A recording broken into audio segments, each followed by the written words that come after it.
नमस्कार साथियों, आप सभी का स्वागत है हमारे YouTube चैनल श्री दुर्गा तंत्र दास जी। अभी नवरात्रि चल रहा है और नवरात्रि के जब अंतिम समय होता है उस समय कन्या पूजन किया जाता है। लेकिन क्या आप सभी जानते हैं कि कन्या पूजन में क्या करना चाहिए ताकि अच्छा से अच्छा फल प्राप्ति हो और किसी भी प्रकार के दोष से हम सभी बचे रहे। तो आइए जानते हैं कि कन्या पूजन में क्या करना चाहिए और क्या नहीं करना चाहिए, क्या खिलाना चाहिए, क्या नहीं खिलाना चाहिए, क्या देना चाहिए, क्या नहीं देना चाहिए, क्या देने से शुभ माना जाता है, क्या नहीं देने से अशुभ माना जाता है, क्या नहीं देना चाहिए। इस प्रकार की जो शंका है सारा चीज हम लोग आज समझेंगे। तो सबसे पहले जब आपके घर में कन्या आए तो क्या करना चाहिए और उसके बाद जब आपके घर से चला जाएगा उस समय क्या करना चाहिए, ये सारा विधि विधान हम लोग अभी समझेंगे। जब आपके घर में कन्या आए तो कन्या को आराम से बैठाए। बैठाने के बाद उनका पैर हाथ धुलवाना चाहिए। पैर जब धुलवाइएगा, इसमें क्या है, ज़्यादातर जो है मर्दों को धुलवाना चाहिए। अगर आपके घर में पति है या कोई भी मर्द है तो उस कन्या का ज़्यादा से ज़्यादा उनकी सेवा करना चाहिए। उनके द्वारा अगर सेवा किया जाता है तो बहुत ही जल्दी और शीघ्र लाभ उनके घर में मिलता है जो ऐसा करता है। तो जब पैर धुलवाइएगा तो किससे पैर धुलवाइएगा? दूध और पानी से जरूर धुलवाना चाहिए। उसके बाद उनके माथे में अक्षत कुमकुम लगाना चाहिए। उसके बाद क्या है, जब हम लोग खिलाएंगे तो खिलाने के दरमियान क्या है, कभी कभी शुभ माना जाता है कि 3 पूड़ी देना चाहिए। कभी कभी देखते हैं कि हर कोई घर में क्या करते हैं, 3 पूड़ी जो है उनके थाली में एक साथ डाल दिया जाता है।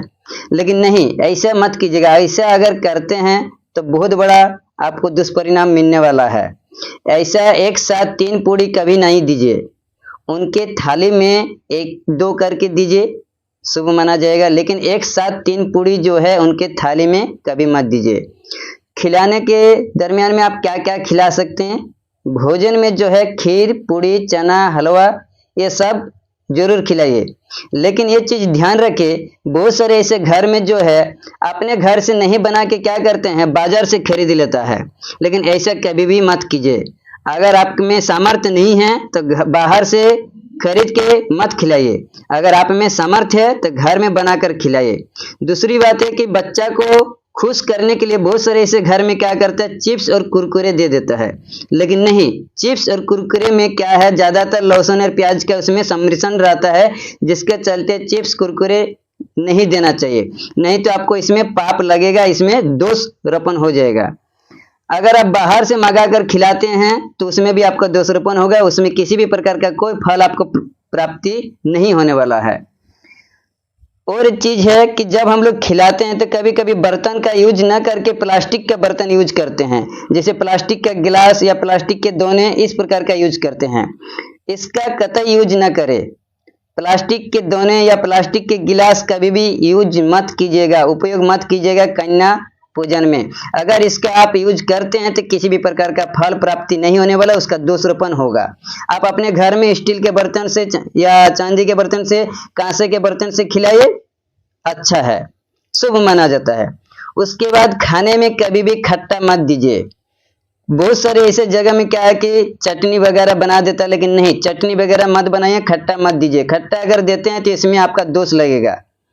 इस चीज को जरूर ध्यान रखिए, नहीं तो पूरे नवरात्रि का जो फल है पूरी नष्ट हो जाएगा। आपको किसी भी प्रकार का कोई लाभ नहीं मिलने वाला, उल्टा आपको दोषरोपण होगा और दोषी बन जाइएगा। और कन्या पूजन करवाना चाहिए, कन्या पूजन करना भी चाहिए। इसमें क्या है, नवरात्रि में कन्या को एक साक्षात महादेवी की स्वरूप माना गया है, इसलिए कन्या की पूजन विशेष रूप से करनी चाहिए। उसके बाद क्या है कि अगर जब आप गिफ्ट दे रहे हैं, अगर कुछ उनको गिफ्ट दे रहे हैं तो गिफ्ट में जो है आप उनके माथे में लाल चुनरी दीजिए। और गिफ्ट में जो है, गिफ्ट में अगर आप दे रहे हैं कुछ भी चीज तो उसमें से ध्यान रखिए कि हर कुछ चीज नहीं दे सकते हैं। अगर उनको कुछ देना है तो कपड़ा दीजिए, लेकिन काला कपड़ा नहीं दे सकते हैं। ये ध्यान रखें कि कोई भी काला कपड़ा मत दीजिए। अगर कुछ उनको कपड़ा दान दे रहे हैं तो कपड़ा में लाल कपड़ा, गुलाबी, ये सब दे सकते हैं, सफेद, लेकिन काला कपड़ा मत दीजिए। अगर उनको चॉकलेट वगैरह दे रहे हैं तो ये सब मत दिया कीजिए, चॉकलेट वगैरह मत दिया कीजिए। कुछ ऐसे गिफ्ट दीजिए ताकि वो ज्यादा दिन तक उपयोग कर सके, और जितना दिन तक उपयोग करेगा उतना दिन तक आपको जो है आशीर्वाद उनके द्वारा मिलते रहेगा। क्योंकि वो जब ही यूज करेगा तभी उनको याद आ जाएगा कि ये जो है वहां पर हमको मिला था। इसलिए आप, ये बेहतर होगा कि कुछ ज्यादा दिन तक उपयोग करने वाला वस्तु उनको गिफ्ट कीजिए। उसमें से आप कुछ भी दे सकते हैं, उनको पेन दे सकते हैं, पेंसिल दे सकते हैं, खाता दे सकते हैं, कलम दे सकते हैं, किसी भी चीज दे सकते हैं। लेकिन कुछ ऐसा चीज मत दीजिए जिसमें लोहा हो और काला कपड़ा हो। लोहा की दान मत दीजिए। उसके बाद जब है कि जब आपके घर से जाएगा, उसमें क्या कीजिएगा, जब आपके घर से वो विदा लेके जाएगा उस समय उनके चरण में प्रणाम कीजिए। प्रणाम करते वक्त आपका जो भी मनोरथ होगा आप मन ही मन बोलिए, आपका मनोरथ जरूर पूरा होगा। लेकिन इसमें और एक चीज विशेष हम उपयोग देना चाहेंगे कि जब आपके घर में भोजन करेगा उसी समय लौंग लेते आइएगा, और उसी समय क्या कीजिएगा, उनके थाली में एक एक लौंग डाल दीजिएगा। जितना भी कन्या आएगा, नौ कन्या जो है, नौ कन्या के थाली में एक एक करके लौंग डाल दीजिए। इसमें क्या है, अत्यधिक मात्रा में शक्ति का संचारित होता है और माता खुश होता है और आपको शक्ति प्रदान करता है। इसमें जिस प्रकार से जो तंत्र विद्या में आप लोग देखे होंगे कि हमको दिव्य दृष्टि चाहिए, हमको माता की शक्ति चाहिए, तो अगर आप लौंग उसमें डाल देते हैं तो आपको शक्ति संचारित हो जाएगा और माता भगवती की साक्षात कृपा